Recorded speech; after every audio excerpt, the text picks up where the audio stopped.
पिछले वीडियो में आपको बताया गया था क्यूबॉइड यानी घनाभ से संबंधित।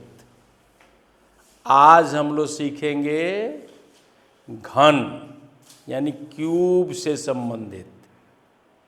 क्यूब का आयतन साइड पर क्यूब यानी भुजा पर घन, भुजा गुणे भुजा गुणे भुजा, यानी 3 बार लगातार भुजाओं का गुणा कर दिया जाता है तो क्यूब का आयतन यानी घन का आयतन प्राप्त हो जाता है।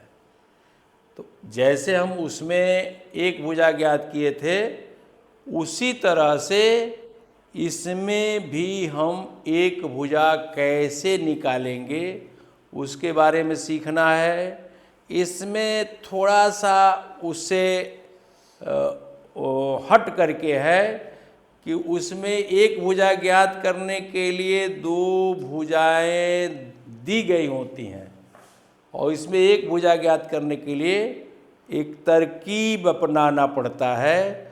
उस तरकीब का नाम घनमूल, जिसको अंग्रेजी में हम कहते हैं क्यूब रूट। यानी जब भी आपको क्यूब की एक भुजा ज्ञात करनी हो तो उसमें हम घनमूल निकालते हैं। वर्गमूल घनमूल होता है, ठीक उसी तरह से बिल्कुल इजी। इसका फैक्टर हम पहले करते हैं। जैसे प्रश्न में है एक घन का आयतन 1331 है तो एक भुजा ज्ञात करिए, यानी आयतन प्रश्न में दिया हुआ है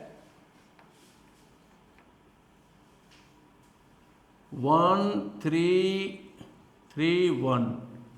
इसको देखने से आपको आइडिया मिलेगा 1 है। मौखिक सोचते हैं कि कैसे कैसे नंबर इसको डिवाइड कर सकते हैं, तो देखने से लग रहा है कि 11 से होगा। तो केवल उत्तर ढूंढना हो तो आपका उत्तर ये हो गया, लेकिन कैसे ये उत्तर होगा उसके बारे में सीखिए। आयतन इसमें होता है भुजा पर क्यूब, इस पर क्यूब यानी side into side into side 3 बार है।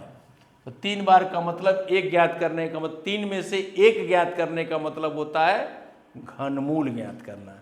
3 में से एक ज्ञात करने का मतलब होता है, एक निकालने का मतलब होता है घनमूल, और 2 में से एक ज्ञात करने का मतलब होता है वर्गमूल।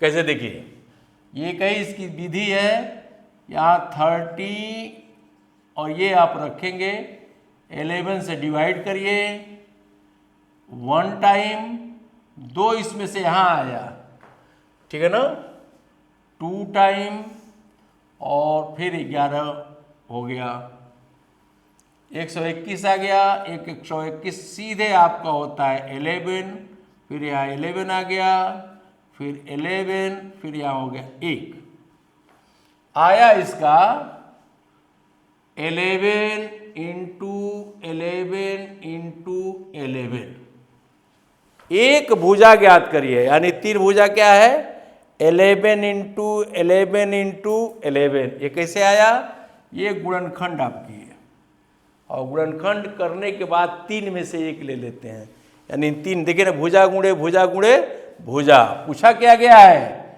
एक भुजा, तो एक भुजा हमारा हो गया 11 मीटर। आंसर हो गया हमारा 11 मीटर। 11 हमारा बी के स्थान पर है, उत्तर हो गया हमारा बी।